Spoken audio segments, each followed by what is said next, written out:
For the first time this winter, New York City has seen measurable snow. Some of that snow is still remaining on that soil over there. And this was just as we began to lose hope. Now, I would have made a YouTube short about this, except that I was tired at 6:30 in the morning and was too preoccupied with the fact that we saw the first snow. There's some more snow over there. That's why I did not just make a YouTube short about it. Plus, I knew that there were going to be tons of YouTube videos. So now I want to talk about this a little bit. Like, how do we get to this point? So, as we know, snow in New York City can begin as early as late October. We had ripe conditions for snow thanks to the remnants of Ian. The only problem was that it dumped rain. Temperatures were in the lower 50s and upper 40s, which is way too warm to produce snow. But on the other hand, it's about as chilly as you get that time of year.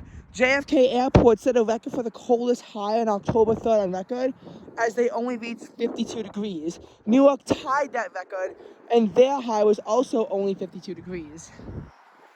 Central Park's high, 53, though, was far from the record of 49 set a long time ago.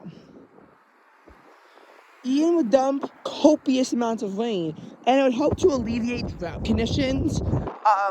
Thankfully, unlike Ida, there were actually no fatalities and little damage due to Ian, at least up here.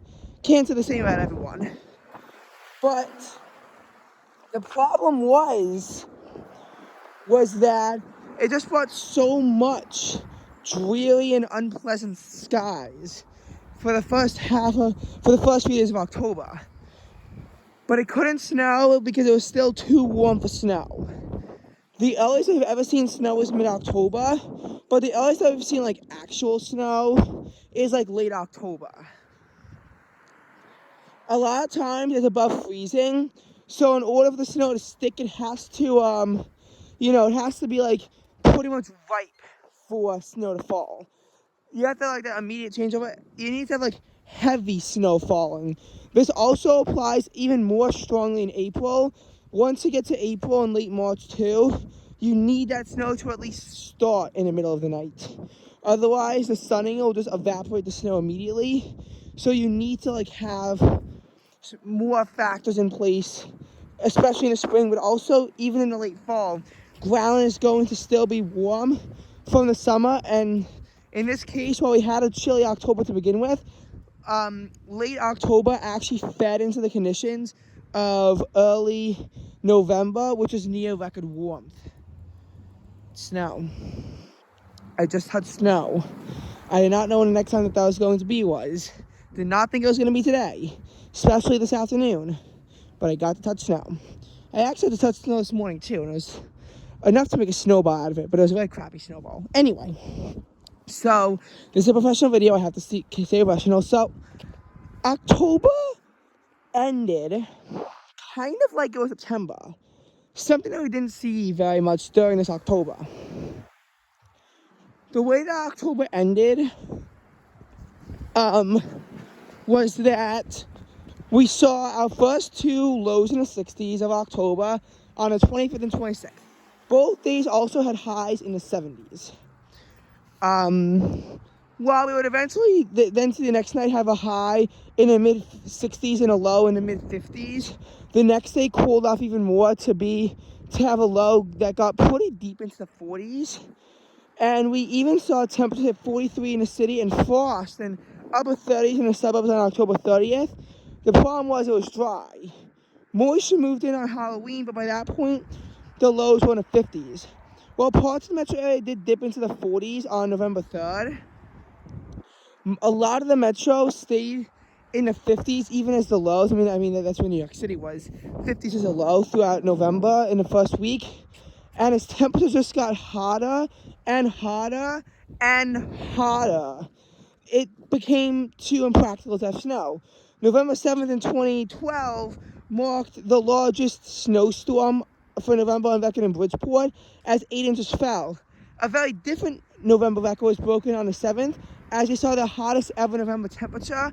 Temperatures hit 79 degrees in Bridgeport, the first time that this ever happened in November. Islip saw their first ever 80 in November. Tons of records going around the table. Records for warmest lows were set on November 6th. Even a 5th also saw temps get into the mid-70s.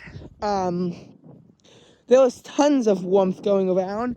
Definitely no snow, as temperatures were more reminiscent of early September during the time surrounding the clock change.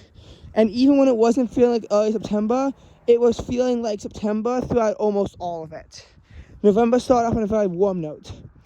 But then on the 7th, a cold front crashed down. While morning low temps were in the upper 60s and could have set November records, the cold front plunged the low down to the mid-50s. The next day, the high would fail to get about 56 degrees throughout most of the area, and lows dropped to 43.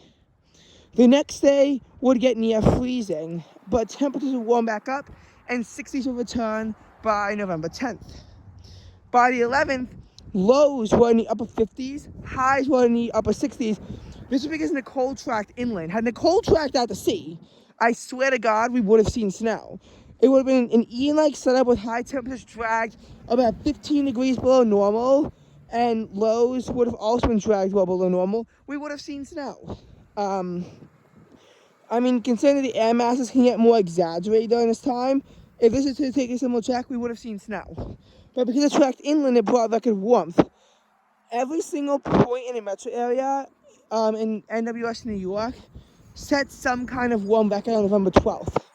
5 of those 6 cases included a record warm high being broken at tide as they got into the 70s, but Central Park was confined to 69. Their low of 60, however, did mark a record for the warmest low on November 12th. So that was nice. We got to see some records set, but temps fell from the low 60s to the low 40s throughout November 13th, and by the 14th, while most of the metro had already seen the 30s, either in the mid-October or late October cold blasts, Central Park saw their first ever time in the 30s, which was their second latest date on record for this occurrence. And the high that day only hit 45 degrees. Temperatures would descend further into the 15th, 16th, 17th, and 18th. Until the 19th, it froze. The problem was that throughout the 19th, 20th, and 21st, when it was cold enough to support snow, lows got down to the low 30s and 20s, as highs only made it to the low 40s. Problem was that it was dry. And it would actually be dry to end November until we saw storms, which were again fronts, which made it warmer in the onset of the storm, which denied snow. November did not even see a trace of snow in Central Park. Nor did April, by that matter. So as a result, after some flakes fell in a snow flurry on March 27th, the next trace to fall in New York City was on December 12th. December kind of started the same way November ended, in that kind of conditions where it's cold and dry or warm and wet. And then on December 12th, we finally saw cold rain. As temperatures plunged to 34 during the moisture, Newark, Islip, Bridgeport, and LaGuardia all saw snow, but Central Park did not. Them not seeing snow would delay everything over by a month and a half. Because again, there would be lots of warmth and little snow going around as we headed into the month of January.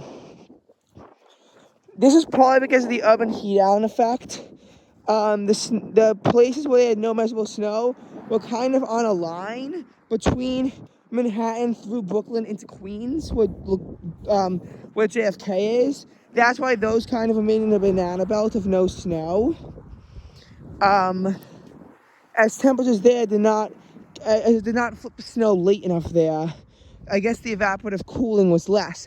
When it started to rain, temps were in the lower 40s, so of course it started off as rain, but then it did convert to meager amounts of snow. So, how did the rest of December go? Well, there was a storm on December 16th, but temps were uplifted, into like the 50s. or so, maybe upper 40s, way too warm to see snow. On December 23rd, we probably had a close encounter with snow, and there was snow falling as close as Trenton, but no snow in New York.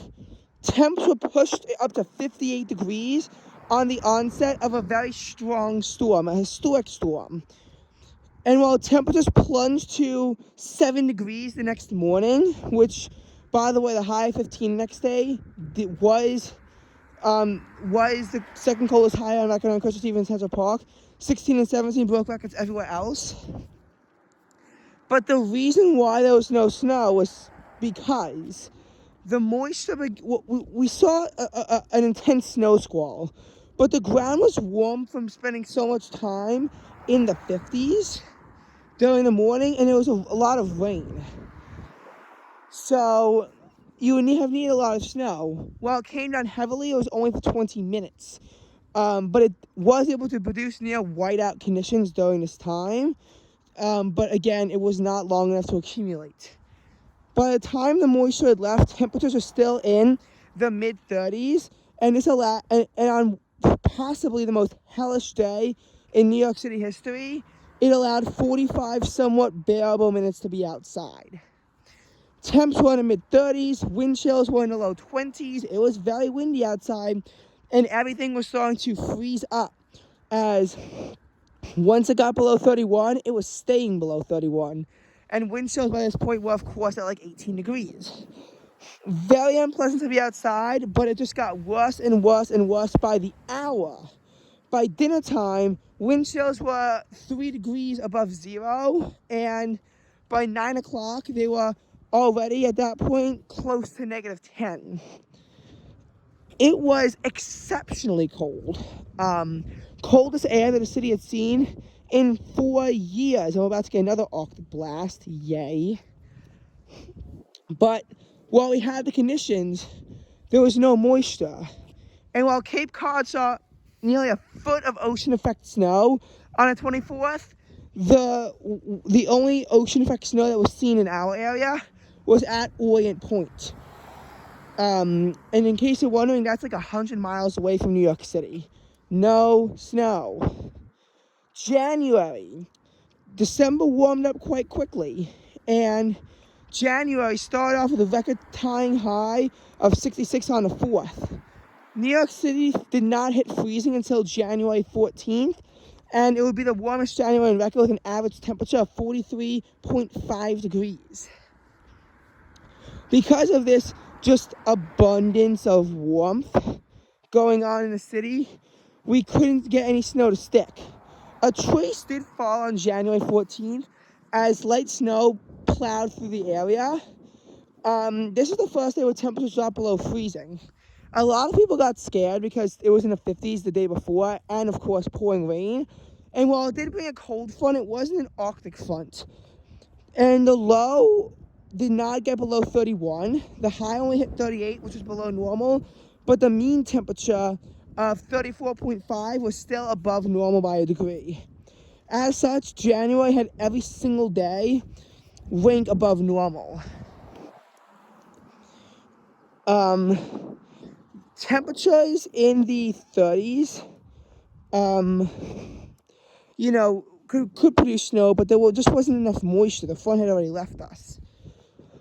And this happened several other times where we saw only a trace of snow. Oh, look, a kitty cat. Several other times we saw only a trace of snow, including on January 31st, when the only trace in January fell in Philly and Wilmington. January 23rd failed because, again, even though it snowed for quite a while, it was rain that was like sleet that was borderline snow. Nothing could stick. On January 25th, it seemed quite likely that we would get snow, assuming that the snow came before it changed to rain. Unfortunately, that did not happen in time for anything to accumulate, as snow only went for half an hour. 31st, same problem. Mixed precipitation that only saw barely any snow. But on February 1st, the ground was cool enough, it was dry, and this allowed almost half an inch of snow to fall, Remember, all we need is 0.1 inches to end a snow drought. Anything measurable will end it. We might still be well below normal, but at least we have something to go down. This could very well be our least snowy winter in the record books. I heard in Philadelphia, their 0.3 inches of accumulation were enough to mean that they would to tie for 138th least snowy winter, as they saw a winter with only a trace. So the snow drought is over, and we have this hope in February, in March, to begin to bring us snow. The question is, will it deliver? Will we get snow? Or could this be the only snow of the entire winter? Those are questions that we have to find out. But the question has been answered is, will New York City go totally snowless for the winter? And the answer to that, my friend, is no, it will not.